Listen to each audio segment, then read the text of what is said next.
10 సంవత్సరాల కింద చైనా వాళ్ళకి మీకు చూపించాను.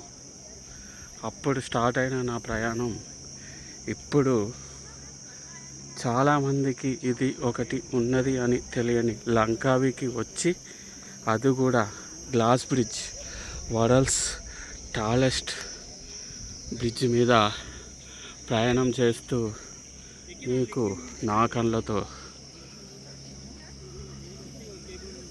ప్రపంచాన్ని కొత్తగా పాతగాను చూపిస్తున్నాను. దీనికి సహకరించిన ప్రతి ఒక్కరికి పేరున ముఖ్యంగా నా శ్రేయోభిలాషులకి, టీంకి థ్యాంక్ యూ సో మచ్.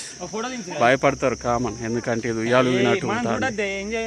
కానీ నేను మీ రాముణ్ణి